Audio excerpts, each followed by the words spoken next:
Assalamualaikum warahmatullahi wabarakatuh. Perkenalkan, nama saya Tesya Nanda Fitri. Saya dari kelas S2A Fakultas Pendidikan Ekonomi angkatan tahun 2022. Saya ingin memaparkan hasil rangkuman saya tentang logika dalam filsafat ilmu. Sebelum saya memulai presentasi saya ingin mengucapkan terima kasih kepada Bapak Anco, Sarjana Sosial Islam, Magister Pendidikan, selaku dosen mata kuliah Filsafat Ilmu.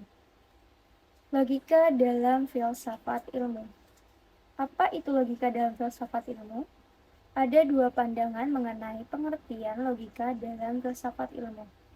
Yang pertama yaitu secara umum, logika berasal dari bahasa Yunani yaitu logos yang memiliki arti kata, pemikiran, ide, argumen, alasan, dan juga prinsip. Kemudian ada menurut Aristoteles, logika adalah penalaran baru dan perlu. Logika adalah sesuatu yang dianggap baru sehingga kita dapat mempelajari apa yang tidak kita ketahui. Oke, kita lanjut. Yang berikutnya adalah sejarah logika. Logika adalah ilmu penalaran yang diturunkan dari tradisi Yunani kuno. Baik Plato dan Aristoteles memahami bahwa logika adalah studi argumen dan perhatian terhadap kebenaran argumentasi. Pada abad pertengahan, logika Aristotelian atau dialektika dipelajari bersama tata bahasa dan retorika. Setelah logika pada abad pertengahan, terdapat juga logika dalam filsafat Islam. Logika dalam filsafat Islam sangat berkontribusi dalam pengembangan logika, khususnya logika Avicennian. Logika Avicennian telah mengenalkan silogisme, hipotesis, logika model, logika temporal, dan juga logika induktif. Selanjutnya, pada abad ke-18, Immanuel Kant berpendapat bahwa logika adalah sesuatu yang harus dipahami sebagai ilmu penilaian, sehingga kesimpulan logika yang valid mengikuti dari fitur struktural penilaian. Dan terakhir, pada abad ke-20 ada 3 tokoh yang mengeluarkan karya tentang logika simbolik. Logika baru ini diuraikan dalam karya mereka yang berjudul Principia Mathematica. Dalam karya tersebut, logika adalah sesuatu yang memiliki cakupan jauh lebih luas cakupannya dibanding logika Aristotelian. Bahkan dalam logika simbolik ini terdapat logika klasik juga walaupun hanya sebagian kecil. Nah, logika simbolik adalah logika yang menyerupai kalkulus matematika dan juga berkaitan dengan hubungan simbol satu sama lain. Lanjut ke materi berikutnya yaitu jenis-jenis logika. Yang pertama adalah logika formal. Logika formal atau yang suka kita anggap sebagai logika tradisional atau yang lebih dikenal lagi sebagai logika filosofis.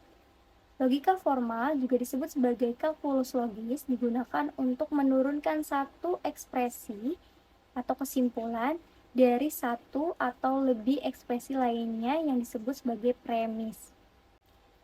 Premi-premi ini dapat berupa aksioma atau proposisi yang dapat terbukti dengan sendirinya dan diterima begitu saja, dan teorema diturunkan dengan menggunakan seperangkat alat dan aksioma inferensi tanpa asumsi tambahan. Filosofisme adalah teori filosof yang tidak memiliki makna intrinsik tetapi makna simbol sebagai entitas fisik. Selanjutnya adalah logika informal. Logika informal adalah disiplin baru untuk mempelajari argumen bahasa alami dan mencoba mengembangkan logika untuk menilai, menganalisis, dan juga meningkatkan penalaran. Logika simbolik. Logika simbolik yang berkaitan dengan hubungan simbol satu sama lain. Logika simbolik biasanya melibatkan kalkulus matematika dalam upaya memecahkan masalah yang sulit yang tidak dapat diatasi oleh logika formal tradisional. Logika simbolik memiliki dua cabang, yaitu logika predikat dan juga logika proporsional. Kemudian ada logika matematika. Logika matematika adalah studi tentang logika formal dalam matematika. Logika matematika meliputi teori modal, teori bukti, teori himpunan, dan juga teori rekursi. Selanjutnya yaitu logika deduktif. Logika deduktif adalah logika di mana sistem penalarannya berdasarkan premis yang diberikan, yakni premis umum dan juga premis khusus. Dalam logika deduktif, suatu penalaran dianggap valid jika tidak ada situasi yang memungkinkan di mana premis benar dan kesimpulan salah. Logika induktif. Jika logika deduktif bekerja dari premis umum ke premis khusus, maka logika induktif bekerja sebaliknya. Logika induktif adalah proses penurunan generalisasi sesuai dengan pengamatan dari yang khusus ke yang lebih umum. Contohnya, semua gagak yang diamati berwarna hitam. Karena itu, semua gagak berwarna hitam. Kemudian ada logika modal. Logika modal adalah sistem logika formal yang mencoba berurusan dengan modalitas atau ekspresi yang berkaitan dengan kemungkinan dan probabilitas. Maka tidak mengherankan jika logika modal berkaitan dengan istilah mungkin dan bisa. Logika proporsional adalah sistem penalaran yang hanya berkaitan dengan penghubung, seperti dan, jika, maka, dan sebagainya. Logika proporsional kemudian mempelajari cara menggabungkan atau memodifikasi seluruh proposisi, pernyataan, atau kalimat yang jauh lebih kompleks. Dan yang terakhir adalah logika predikat. Logika predikat memungkinkan kalimat dianalisis menjadi subjek dan argumen dalam beberapa cara yang berbeda. Logika predikat juga mampu memberikan penjelasan tentang quantifier yang cukup umum untuk mengekspresikan semua argumen dalam bahasa alami. Masuk ke materi terakhir yaitu fallacies atau sesat pikir. Sesat pikir adalah segala jenis kesalahan dalam penalaran atau kesimpulan. Sesat pikir adalah segala sesuatu yang menyebabkan argumen menjadi salah.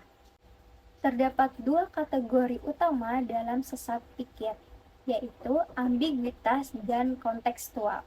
Kategori pertama yaitu ambiguitas. Ambiguitas terjadi ketika suatu pernyataan atau ekspresi memiliki lebih dari dua arti. Ada dua jenis ambiguitas. Yang pertama equivokasi dan juga apiboli. Lanjut kategori kedua, yaitu kontekstual. Sesat pikir kontekstual adalah kekeliruan penalaran pada konteks atau keadaan di mana kalimat digunakan. Ada beberapa jenis sesat pikir kontekstual. Di antaranya yang pertama ada ad hominem, yang kedua kesimpulan tidak relevan, yang ketiga ada strawman, yang keempat ada circular argument, dan juga yang terakhir appeal to popularity. Dan itulah tadi adalah paparan materi rangkuman saya tentang logika dalam filsafat ilmu. Kurang lebihnya saya mohon maaf dan saya ucapkan terima kasih. Assalamualaikum warahmatullahi wabarakatuh.